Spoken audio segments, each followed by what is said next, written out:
I'm sorry friends, it's been way too long.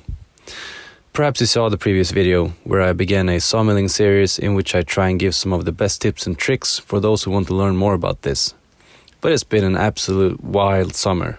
I wish I could tell you all about it in this video, but it will have to wait. Now I just love sawmilling. It is so much fun.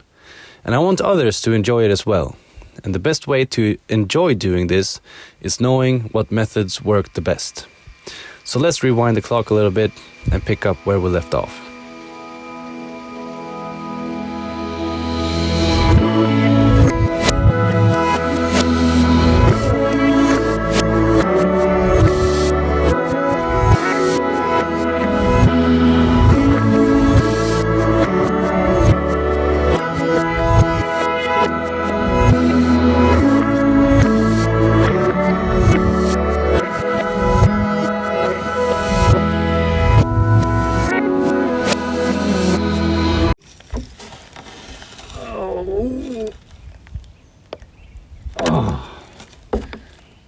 Hey there!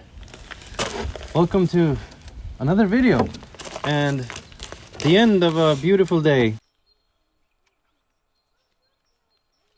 As I remember it, it was a beautiful day. Well, actually, every day that you get to do some sawmilling is a beautiful day. I want to address a question that I often get, and that is how I made my end brackets. And honestly, it's not that important how I made them, but instead how they work. And just for the record, I made these out of a few pieces of extruded aluminum. You can build these however you'd like. You can make them out of wood or steel, but a feature that I think is handy to have is the ability to fine-tune the top of the end bracket. My top bracket pivots in the middle, and over at the ends are two screws. I like to call them set screws because they either pushes up or lowers either side. And then I just put a basic carpenter level on top of it and try and get it dialed in. And I do this procedure on both of my end brackets, and then I use a ladder as a guide rail, and thanks to these extrusions having these slots on all four sides, I can use some small pieces of steel that slide in the slots with the use of a square nut and a screw. They then hook to the inside flange of the ladder, and that locks it in place.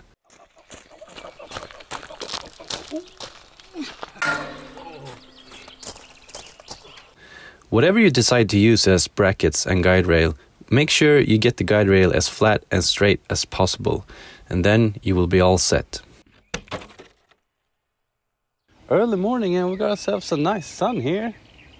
So I spent the early mornings bringing in some pellets and also some stickers, because once we cut these slabs, we're gonna move them over to the side, we're gonna stack and sticker them, and that process is fairly important. So I set the mill to cut 3-inch thick slabs, and I find that thickness to be very useful, very good for this type of wood here. These are not super wide, they're not super tiny either, they're somewhere in between. It's a good sized log. So I hope you're excited. I'm super excited. Gonna finish my morning coffee here, and then we'll just get to it, I guess.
What chain you decide to use is very important, and I almost exclusively use something that's called a skip chain. That's also a very popular question that I get. The brand and type of chain that I normally use is called the Oregon Hyper Skip chain, also called Oregon RX27. That works for all 404 chainsaw bars, and that is what I use on my big sawmill. But when I use a 3/8 Low Pro, then I have to make my own skip chain. But the principle remains the same. So what follows is a brief explanation of how they work. But just for a second here, imagine if we had X-ray vision and we could see into the inside of the log as it is being milled. What we would see over here is we have all of these cutting teeth here. There's so many of them all working at once that we can't even count them. Well, we could, but it would take a long time. Compare that to this one, the skip chain. We only have about, not even a fifth. So when we talk about how much power output we can get from a chainsaw, we have all of these cutters creating resistance. We remove all of these teeth to reduce the strain on the power head. But the added bonus is that we also have all this room for the sawdust to live and not interfere with the cutters. Because over here, there would be so much sawdust inside these cutting teeth that it would just not allow the teeth to get in there and take a nice bite. Definitely feel it. You can hear it as well. The chainsaw, it has a higher RPM and it's still, cutting fast and maintaining a high chain speed.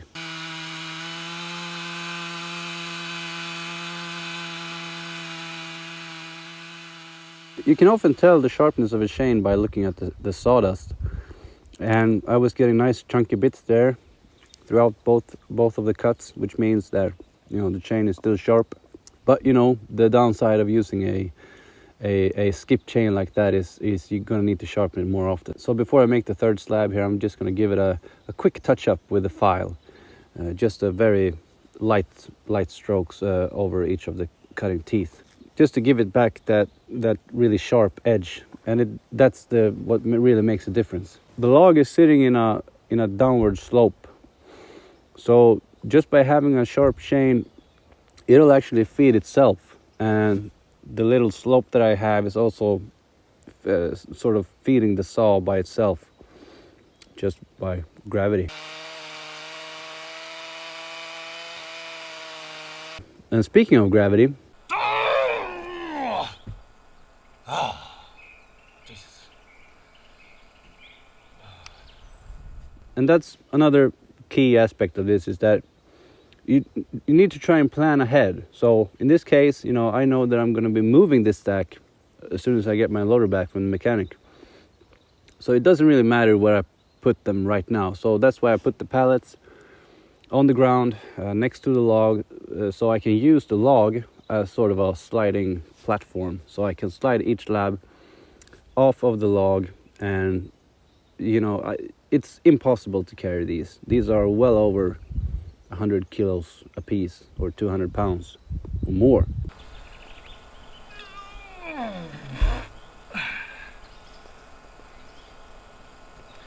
Please be a good thumbnail. Last time I did this, the battery died. This is the second time. Yeah, that's good. Thank you and good night. Let's get this puppy down.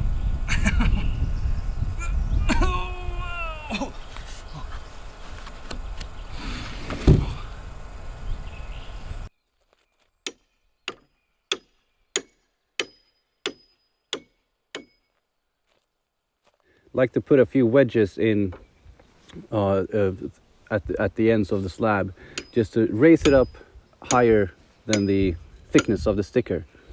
So that means I can just slide in the stickers and not have them get stuck in between the slabs. And as soon as I got my stickers positioned correctly, then I will kick the wedges out and it'll fall down and sit nicely on the stickers. So the other thing is that you also need to position the slabs. Try and find the center line, if you will, and try to keep the center of each slab in the middle of the stack. So you have to go by weight really, and shape as well.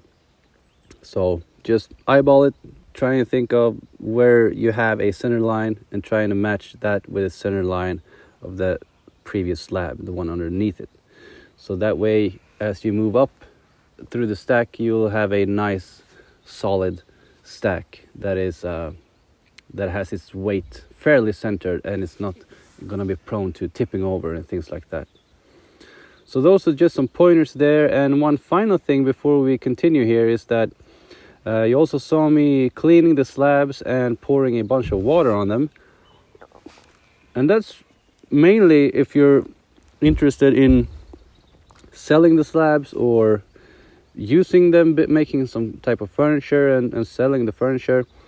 I find that it's very, very useful if you do this a lot and you have a bunch of stacks of slabs. It's impossible to just keep track of them in your head. So I like to take some measurements, write them down on the slab, length and width. And then I take a couple of nice photographs showing the full length of the slab and also some close-ups. Having everything photographed, cataloged inside your computer or iPhone or whatever is going to help you out later. So from here until the next time you're able to get the slabs all out of the stack to potentially show anybody is going to be quite a while. And by then it'll be weathered, it'll be gray, it will not look as beautiful as it does right now. Pouring a bit of water on there is really gonna show the grain of how it actually looks once it's finished. Most of you already know that, I'm sure, but it's just a great simple trick. There's been many times where I've had to go back and look at pictures and see how much can I get out of this slab, for instance. Somebody wants a specific length or width and things like that. That's very typical. So I know it's an additional step, but it goes fairly quickly, and you'll thank yourself later for doing it. I made this comparison before, but on my spare time, sometimes I like to take a gold pan and go prospecting a little bit, down the rivers and things like that. And those of us who do that, we are kind of familiar with getting a gold fever. And this is kind of the same thing, actually. You never really know what you're gonna get, and that's the interesting part of this. Might make you a little bit feverish, if you know what I'm saying.